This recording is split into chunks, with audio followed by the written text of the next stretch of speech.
Hello बच्चों, let's see the question कह रहा है कि एक centimolal aqueous solution of a non electrolyte has elevation in boiling point of 0.6 degree Celsius. Find elevation in boiling point of the same solution if the molarity इतनी हो जाएगी बेटा। तो देखिए बेटा, सेंटीमोलल एक्वस सॉल्यूशन है बेटा। एक्चुअली में होता क्या है बेटा, जब भी किसी आप एक नॉन वोलेटाइल सॉल्यूट को ऐड करोगे वोलेटाइल सॉल्वेंट के अंदर, तो जो फ्रीज जो हमारा बॉइलिंग पॉइंट है बेटा वो बढ़ जाता है। और इसको हम क्या बोलते हैं, जो इक्वालिटी प्रॉपर्टी दिखाया जाता है बेटा। क्वालिटी प्रॉपर्टी क्या होती है, जो number of solid particle depend करे। ठीक है, कौन सी क्वालिटी प्रॉपर्टी होती है बेटा, ये होती है हमारी एलिवेशन इन बॉइलिंग पॉइंट। इसको लिखा जाता है delta TB is equal to I KPM. ठीक है, डेल्टा टीबी क्या बेटा, मेरा डिफरेंस बिटवीन दी, देखिए बॉइलिंग पॉइंट मेरा बढ़ गया है, तो बॉइलिंग पॉइंट ऑफ सॉल्यूशन और boiling point of pure solvent का डिफरेंस है बेटा। केबी क्या होता है बेटा, मोलर एलिवेशन कांस्टेंट होता है। एम क्या होता है बेटा, मोलरिटी होती है। क्या होती है बेटा, मोलरिटी होती है। तो सेंटीमोलल का मतलब क्या हो बेटा, मुझे इसका मतलब है 10 की पावर -2 मोलल दे रखा है बेटा मुझे, क्या मोलरिटी 10 की पावर -2 है ना। सेंटीमोलल का मतलब यही हुआ। ठीक है, फिर कहता है कि वो कितनी जाती है बेटा। अब हमें कह रहा है कि इस टाइम पर मेरा जो डेल्टा टीबी है बेटा वो 0.6 डिग्री सेल्सियस है। ठीक है, तो आई की वैल्यू हम दोनों के लिए बेटा सेम मानेंगे, 1 मान लेते हैं। के बी बेटा कांस्टेंट ही है। ठीक है, तो आई के बी और एम की वैल्यू कितनी है बेटा, 10 की पावर -2 है।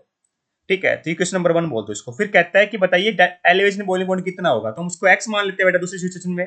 ठीक है, आई की वैल्यू तब भी बेटा क्या मेरी 1 ही है। ठीक है, आई की वैल्यू तब भी बेटा हम सेम मानेंगे, के की वैल्यू तब भी सेम मानेंगे। पर हमें पूछा, जब हमें क्या दे रखी है बेटा, मोलरिटी दे रखी है 0.4।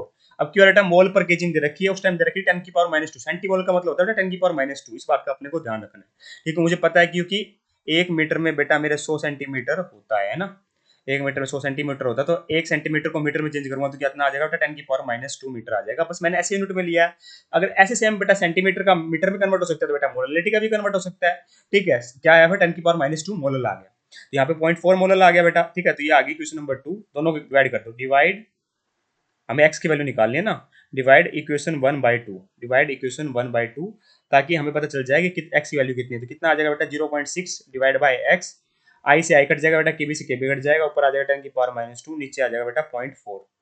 ठीक है, तो x की वैल्यू कितनी आ जाएगी बेटा, x की वैल्यू आ जाएगी हमारी 0.6 में नीचे चला जाएगा बेटा, 10 की पावर -2 डिवाइड बाई 0.6। ठीक है, और यहाँ पे 0.4, तो ये दोनों डेसिमल हटके ऊपर चले जाएंगे बेटा, ऊपर आ जाएगा 100। है ना, गलती कर दी क्या हमने कहीं पे?